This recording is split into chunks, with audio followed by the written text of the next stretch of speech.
আসসালামু আলাইকুম এভরিওয়ান। অপরাধ গল্পের শেষ পার্ট। তো চলো বেশি কথা না কইয়া গল্প শুরু করা যাক। আমার বাবার চিৎকার শুনে আমার কলেজায় মুসুদ দিয়ে উঠলো। আমি এটা দেখে কিছু করতে যাব তার আগেই এসকে বলে উঠলো, আরে আরে মিরাজ চৌধুরী, হুদায় চিৎকার দিলা কেন? আমি তো তোমাকে কিছু করিনি। এসকের কথা শুনে বাবা চোখ খুলে দেখে সত্যি তো আমার তো কিছু হয়নি। আর এই কথা শুনে আমার কলেজায় যেন পানি আসলো। এসকে বলল, আরে তোমাকে কি করে মারতে পারি বিআই সাহেব? আমার মেয়ের একমাত্র হবু শ্বশুর, তোমাকে কি করে মারতে পারি বলো? কিন্তু এই রফিক চৌধুরীকে ছাড়বো না, তোকে মরতে হবে, তবে আমার মেয়ের বিয়ে খেয়ে। আর এইদিকে আমার আর সহ্য হচ্ছে না, ইচ্ছে করছে এখনই সবাইকে শেষ করে দিই। কিন্তু যখনই এসকে তার মেয়ের কথা বলল তখন ভাবলাম 14 গোষ্ঠী সবাইকে একসাথে ধরবো। আর আমি এইসব ভাবতে ভাবতে কেউ একজন বাইক থেকে ভিতরে আসতে আসতে বলল, সরি গাইস, আসতে একটু দেরি হয়ে গেল। জেরিন বলল, কি করব বাবা, এই দেখো কাজে আসতে চাইছিল না, তাই বাড়ি থেকে আনতে একটু দেরি হয়ে গিয়েছে। নিজাম বা এসকে বলল, ও আচ্ছা, তাহলে শুভ কাজে দেরি করতে নেই, তাড়াতাড়ি বিয়েটা সেরে ফেলি, অনেক রাত হয়েছে। জেরিন বলল, তুমি ঠিক বলছো, তার আগে আমার জানুর কাছে একটু যাই। এটা বলে জেরিন আমার কাছে এসে বলল, ইস আমার জানুটা ব্যথা পাইছো বুঝি, তোমাকে এরা অনেক মারছে তাই না? সমস্যা নাই, সব বিয়ের পর পুষিয়ে দিবনি। আমি বললাম, চি জেরিন, তোকে নিজের বন্ধু ভাবতে লজ্জা করছে, তুই এতটা নিস, আমি যদি আগে জানতাম তাহলে তোর সাথে কখনোই বন্ধুত্ব করতাম না। জেরিন বলল, ওরে আমার বাবুটার কি রাগ, বলছি বাবু তুমি আমাকে বন্ধু ভাবতে হবে না, বউ ভাবলেই হবে, বুঝতে পারলে? আমি বললাম, কিসের বউ? তোকে কেন আমি বউ বলতে যাব? আমার বউ আছে, বুঝতে পারছিস? জেরিন বলল, কিসের বউ মানে? এই তো এখনই তোমার সাথে আমার বিয়ে হবে, বুঝতে পারলে? আমি বললাম, তোকে আর বিয়ে? তুই ভাবলি কি করে আমি তোকে বিয়ে করব? আমার বউ আছে, আর সে হচ্ছে নীলা, তাকে ছাড়া আর বিয়ে করব না, মরে গেলেও না, বুঝতে পারলি? জেরিন বলল, আরে কুল বেবি, আমি জানি তুমি মরে গেলেও আমাকে বিয়ে করবা না, কিন্তু তোমার বদলে যদি অন্য কেউ মরতে যায় তখন কি করবা? আমি বললাম, মানে তুই কি বলতে চাচ্ছিস? জেরিন বলল, মানে খুব সোজা, তুই যদি আমাকে বিয়ে করতে রাজি না হোস তাহলে তোর দাদু, বাবা, শ্বশুর সবাই এখানে মারা যাবে। বয়েস, কাজ শুরু কর। জেরিনের কথা মতো কিছু লোক গিয়ে বাবা, দাদু আর আঙ্কেলের মাথায় বন্দুক ধরলো। আর এইদিকে মামুন, রহমান, নিজাম চেয়ারে বসে আমাদের কাণ্ড দেখছে আর হাসতেছে। নিজাম বলল, জামাইবাবু রাজি হয়ে যাও, তা না হলে একের পরিবর্তে 3, একটু ভেবে দেখো। এইদিকে বাবা বলতে লাগলো, রিফাত, আমাদের যাই হয়ে যাক না কেন, তারপরেও এই মেয়েকে বিয়ে করবি না বলে দিলাম। রফিক সাহেব বলল, রিফাত, যাই হয়ে যাক না কেন। জেরিন বলল, দেখ তোর কাছে বেশি সময় নেই, তোর জন্য এরা 3 জন মরবে তো মরবে, সাথে 3 জন আদমরা হয়ে বেঁচে থাকবে, আর তার জন্য দায়ী থাকবি তুই। তোর জন্য এমনটা হবে, কি হলো, কি করবি? হয়তো বিয়ে করবি, না হলে তোর সামনে তোর আপনজনের মৃত্যু। আমি বললাম, জেরিন আমাকে কিছুক্ষণ ভাবতে দে। জেরিন বলল, ওকে জানু, তুমি 5 মিনিট ভাবো, আমি তোমার জন্য খাবার নিয়ে আসি, মনে হচ্ছে তো কিছুই খাওনি সন্ধ্যা থেকে। এটা বলে জেরিন কোথায় যেন চলে গেল। আর আমি কিছুক্ষণ চারিদিকে ভালো করে তাকালাম আর কিছু একটা ভাবলাম। ভাবতে ভাবতে জেরিন খাবার নিয়ে চলে আসলো। জেরিন বলল, তা কি ভাবলে জানো? আমি বললাম, অনেক কিছু ভাবলাম। জেরিন বলল, তাহলে কি সিদ্ধান্ত নিলে? আমি বললাম, আমি সিদ্ধান্ত নিলাম যে তোদের কি করব, জেলে নাকি উপরে। জেরিন বলল, মানে কি?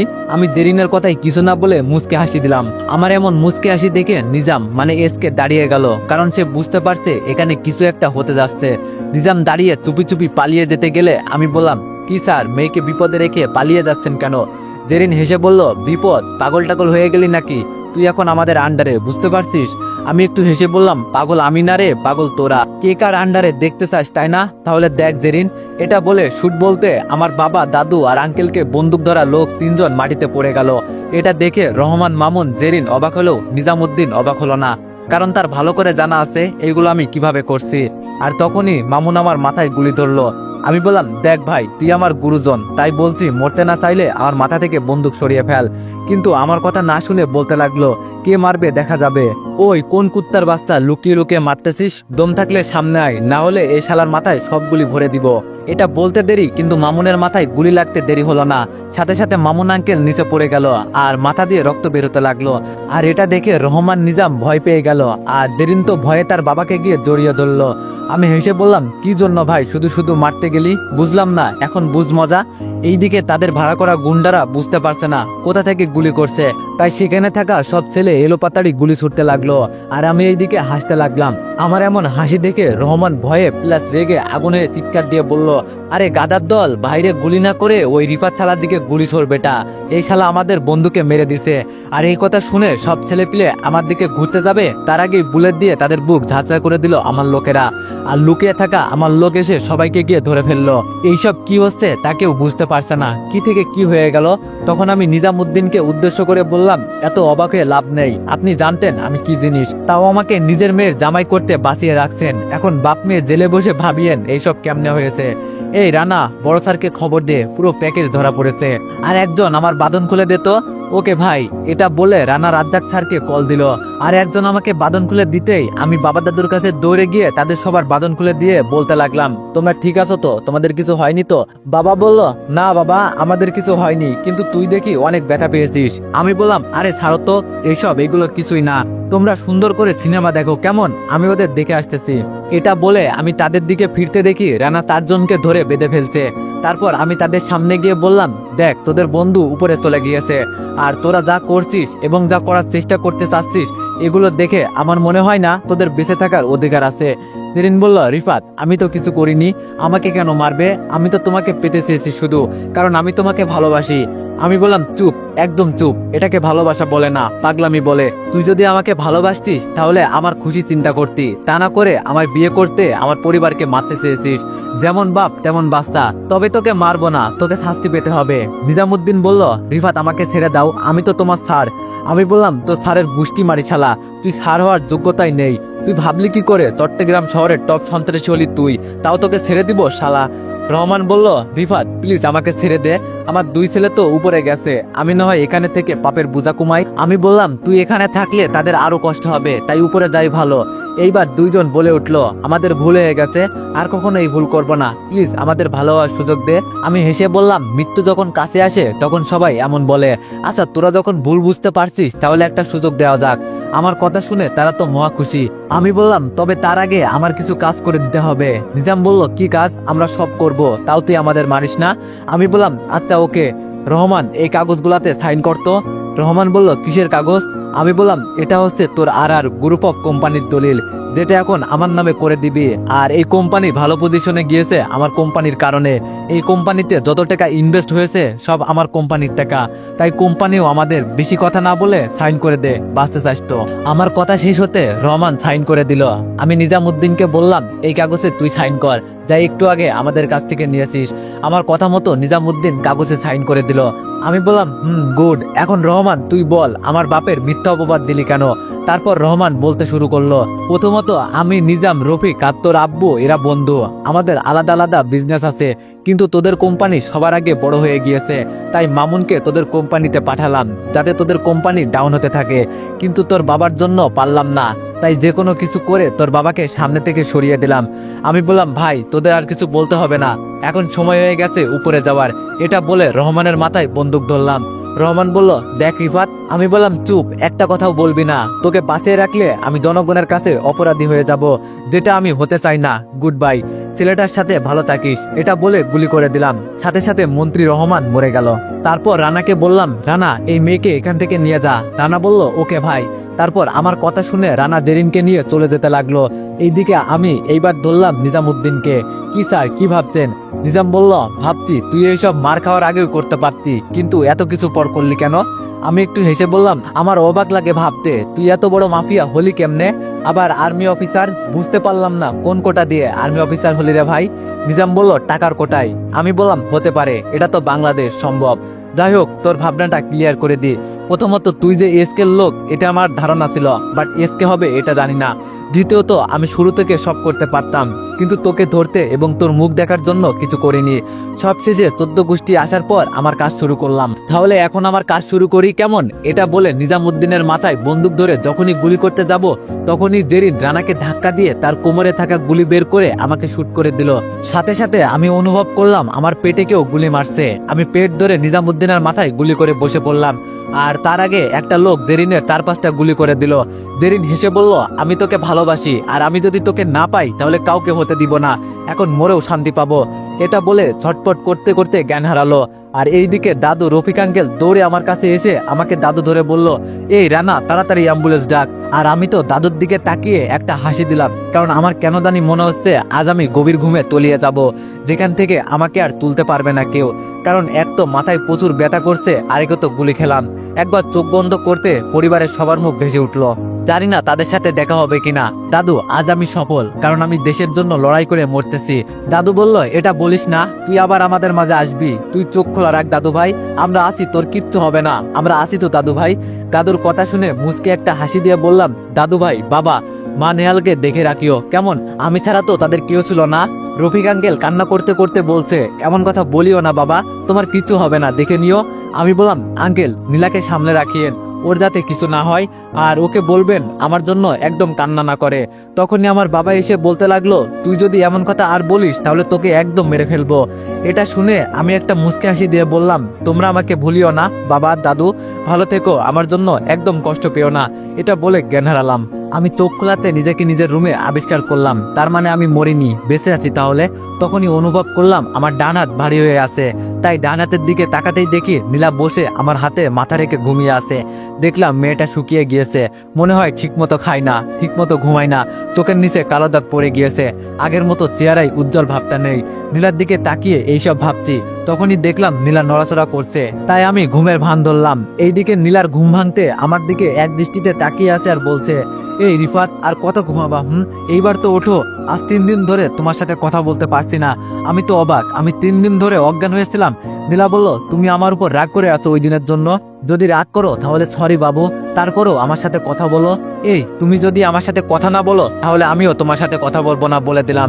প্লিজ ওঠো, প্লিজ প্লিজ ওঠো না, আমি যে আর অপেক্ষা করতে পারছি না, বলে আমাকে জড়িয়ে ধরে কান্না করতে লাগলো। এইদিকে আমি নীলার কথা শুনে কি করব বুঝতে পারছি না। মেয়েটা আমাকে অনেক ভালোবাসে, আর কষ্ট দিলে হবে না, তাই আমি নীলাকে জড়িয়ে ধরলাম। এইদিকে নীলা জড়িয়ে ধরে কান্না করার সময় হঠাৎ অনুভব করলো তার পিছনে হাত দিয়ে জড়িয়ে ধরছে। নীলা পিছনে মাথা ঘুরিয়ে দেখে আমার হাত, কিন্তু নীলা কিছু না বলে আবার কান্না করতে করতে বলল, তুমি আমাকে প্রতিদিন এইভাবে জড়িয়ে ধরো, কিন্তু যখনই সবাইকে ডাকতে যাই তখনই তুমি আবার আগের মতো ঘুমিয়ে থাকো। তুমি একদম পচা, আমার কথা শোনো না, তুমি আমাকে একটুও ভালোবাসো না, তুমি পচা রিফাত, তুমি পচা। তখনই আমি বলে উঠলাম, কে বলছে আমি পচা? নীলা বলল, কে আবার? নীলা আর কিছু না বলে চারিদিকে তাকিয়ে বলল, কে বললো এই কথাটা, কে এখানে? আমি বললাম, আমি তো তোমার জামাই বলছি।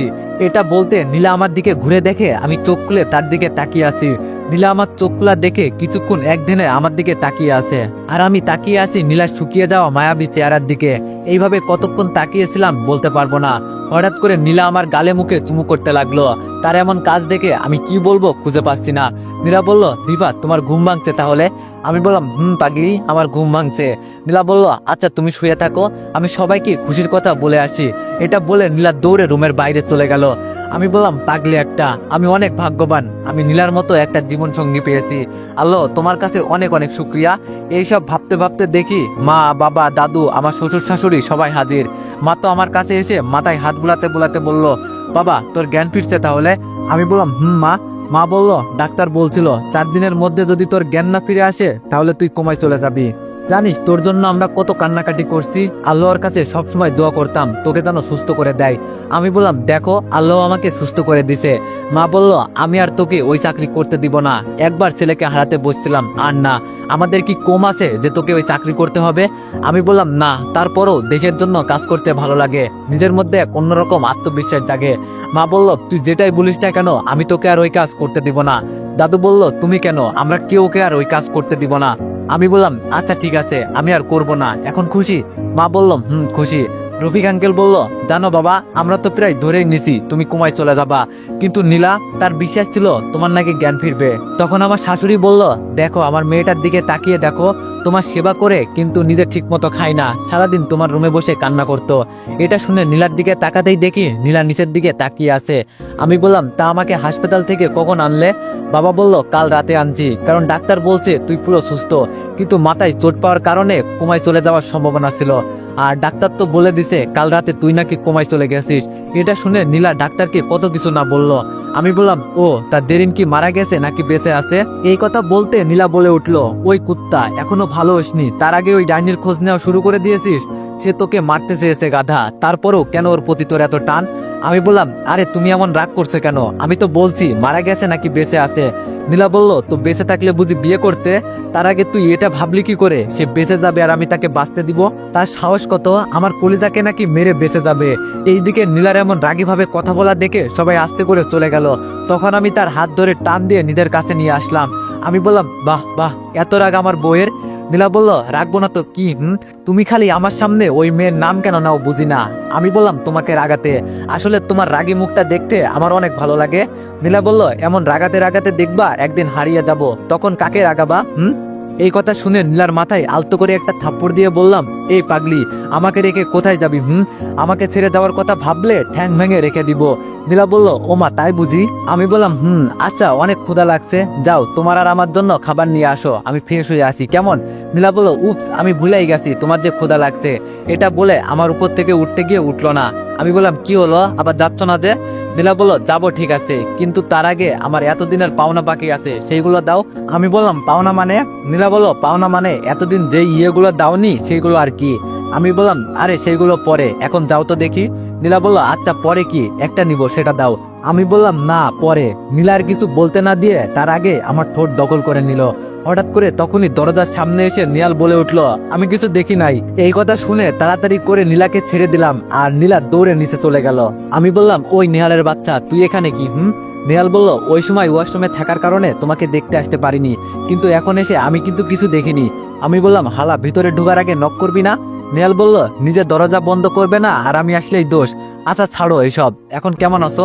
আমি বললাম, ভালো, তুই কেমন আছিস? নেহাল বলল, এতদিন ভালো ছিলাম, কিন্তু মনে হয় আর ভালো থাকবো না। আমি বললাম, হারামজাদা, আবার কি অঘটন ঘটাইছিস? নেহাল বলল, না না কিছু না। আমি বললাম, আচ্ছা তুই থাক, আমি ফ্রেশ হয়ে আসি। নেহাল বলল, আমি আর থেকে কি করব, আমিও যাই। এটা বলে নেহাল চলে গেল আর আমি ফ্রেশ হতে গেলাম। জামা খুলতে দেখি পেটে এখনো ব্যান্ডেজ লাগানো। দেরিনকে আমি কত ভালো বন্ধু মনে করতাম, আর সে আমার সাথে এমন করলো। আফসোস লাগে মেয়েটার জন্য। বাপ তো গেল গেল, মেয়েকেও নিয়ে গেল। চিন্তা করছি আন্টির জন্য, তার কি হবে জানি না, তবে আশা করি উনি ভালো থাকবে। তারপর অনেক সাবধানে ফ্রেশ হয়ে রুমে যেতেই দেখি নীলা খাবার নিয়ে বসে আছে। নীলা বলল, তুমি এসেছো, বসো এখানে, আমি খাইয়ে দিই তোমাকে। আমি বললাম, লাগবে না, আমি খেতে পারবো। নীলা বলল, চুপচাপ বসে থাক, আমি বলছি খাইয়ে দিব মানে খাইয়ে দিব। নীলার রাগ দেখে আমি চুপচাপ বসে বললাম, আর নীলা আমাকে খাইয়ে দিতে লাগলো আর আমি নীলাকে। মেয়েটা একদম বাচ্চাদের মতো, যেটা বায়না ধরবে সেটা করেই ছাড়বে, এই জন্যই তাকে আমি এত ভালোবাসি। দুইজন খাওয়া দাওয়া শেষ করতে নীলা প্লেট নিয়ে নিচে চলে গেল আর আমি ফোনটা নিয়ে রাজ্জাক স্যারকে কল দিলাম। স্যার, আসসালামু আলাইকুম, কি অবস্থা? আরে রিফাত, সুস্থ হলে কখন? আমি বললাম, এই তো সকালে জ্ঞান ফিরলো। স্যার বলল, তাহলে আমি 2 দিন পর একটা অনুষ্ঠানের আয়োজন করছি, তোমাকে সম্মাননা দিতে, কেমন? আমি বললাম, স্যার এসবের কিছু দরকার নেই। স্যার বলল, কেন দরকার নেই? এত সাহসিকতার সাথে দেশকে তুমি রক্ষা করছো, আর তুমি বলছো এটার দরকার নেই? আমি বললাম, স্যার না, আমার এসব লাগবে না, তবে আপনাকে একটা কথা বলতে ফোন করছি। স্যার বলল, কি কথা? আমি বললাম, আমি আর এই চাকরি করব না। স্যার বলল, কি বলছে এসব, চাকরি করবা না কেন? আমি বললাম, স্যার আমার পরিবার চায় না আমি এই চাকরি করি এবং তাদের সাথে থাকি, তাই। স্যার বলল, ওকে, তোমার ইচ্ছা, এখানে আমার কি করার আছে? আমি বললাম, ওকে স্যার, আজ রাখি, দরকার হলে কখনো স্মরণ করবেন আর কি। স্যার বলল, ওকে বাই, তোমাকে অনেক মিস করবো রিফাত, এই বলে ফোনটা কেটে দিল। তখনই মা, বাবা, দাদু, নিহাল, নীলা সবাই আমার রুমে এসে বসলো। আমি বললাম, কি ব্যাপার সবাই একসাথে? আম্মু বলল, অনেক দিন হয়ে গেল, সবার মুখে হাসি চলে গেছে, পরিবার থেকে আড্ডা গল্প এসব চলে গেছে, আজ সবাই মিলে হাসি ঠাট্টা করবো, কেমন? তখন নেহাল বলে উঠলো, আচ্ছা ভাইয়া, তোর আর ভাবির ভালোবাসা কেমনে হলো? আমি বললাম, আচ্ছা তাহলে শোন। তারপর সবাইকে শুরু থেকে সব বলে দিলাম। নেহাল বলল, বাহ বাহ, এত ভালোবাসা, তাহলে আমি রিক্সা থেকে নামার সময় একটা মেয়েকে থাপ্পড় দিব, তারপর থেকে আমাদের কাহিনী শুরু হবে, আর ভাবির মতো মেয়ে না হলে বিয়ে করব না। নেহালের কথা শুনে সবাই হাসতে লাগলো। এইভাবে সবাই মিলে হাসি মজা করতে করতে আজকের দিনটা এইভাবেই কেটে গেল। রাতে খাওয়া দাওয়া শেষ করে বিছানায় শুয়ে ফোন টিপছি, তখন নীলা এসে আমার ফোন কেড়ে নিল। আমি বললাম, ফোন কেন নিছো, দাও ফোন দাও। নীলা বলল, আজকে আর ফোন দিব না, সেই সকাল থেকে ফোন নিয়ে, তা না হলে সবার সাথে কথা বলছো, কিন্তু এইদিকে আমি যে একা পড়ে আছি সেটার কোনো খেয়াল নেই। আমি বললাম, ও মা তাই বুঝি?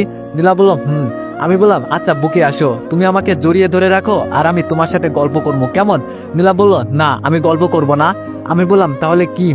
নীলা বলল আমি তোমাকে জড়িয়ে ধরে ঘুমাবো। আমি বললাম আচ্ছা এই ব্যাপার, আসো জড়িয়ে ধরে ঘুমাও। আমি বলতে দেরি নীলা আমাকে জড়িয়ে ধরে আমার বুকে মাথা রেখে গুটিসুটি মেরে শুয়ে পড়লো। পাগল একটা, পুরো বাচ্চা মেয়ের মতো করে। তারপর আমিও নীলাকে জড়িয়ে ধরে শুয়ে পড়লাম। কিছুক্ষণ যেতে না যেতে নীলা আবার বলে উঠলো, এই শোনো। আমি ঘুম ঘুম চোখে বললাম বলো। নীলা বলল সকালে তো তোমার ভাইয়ের জন্য পাওনাটা নিতে পারলাম না, এখন তাহলে নি। আমি বললাম উল্টা পাল্টা চিন্তা বাদ দিয়ে ঘুমাও। নীলা বলল এখন তো বলবা আমাকে ঘুমাতে, আমি পুরাতন হয়ে গেছি না, তাই আমাকে আর ভালো লাগে না। আমার আর কিছু বলতে হবে না, নানা রকম বাহানা, যাও লাগবে না কিছু, ঘুমাও। এটা বলে নীলা আমাকে ছেড়ে দিয়ে অন্যদিকে ঘুরে শুয়ে পড়লো। আমি বললাম যাক বাবা, আমি তো এমনি বললাম, এতে এত রাগ? নীলা বলল এমনি বলনি, সত্যি বলছো তুমি। তুমি এখন আর আমাকে ভালোবাসো না, কারণ আমি পুরাতন হয়ে গেছি। আমি বললাম কে বললো তুমি পুরাতন হয়ে গেছো? তুমি আমার কাছে সবসময় নতুন, আর আমি তোমাকে সবসময় ভালোবাসবো। আসো বুকে আসো বাবু। নীলা বলল দরকার নাই তোমার বুকে যাওয়া, আমি এখানেই ঠিক আছি।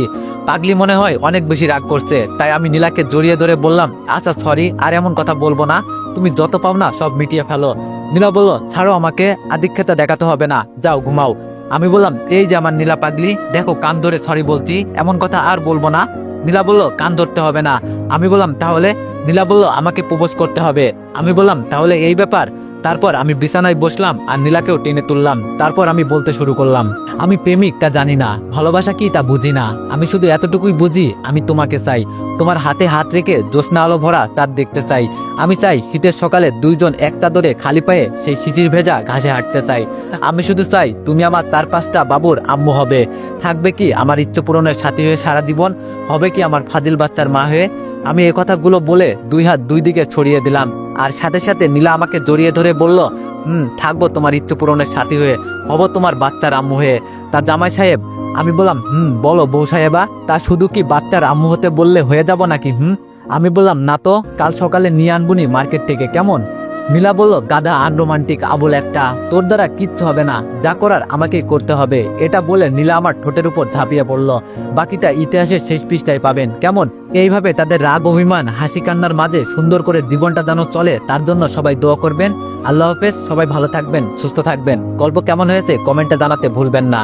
তো এভরিওয়ান, আবার একটু গল্পের সমাপ্তি হলো। তো কেমন হয়েছে গল্পটি সবাই কমেন্টে জানাবেন, আর নেক্সট গল্পের জন্য অপেক্ষা করো। ধন্যবাদ।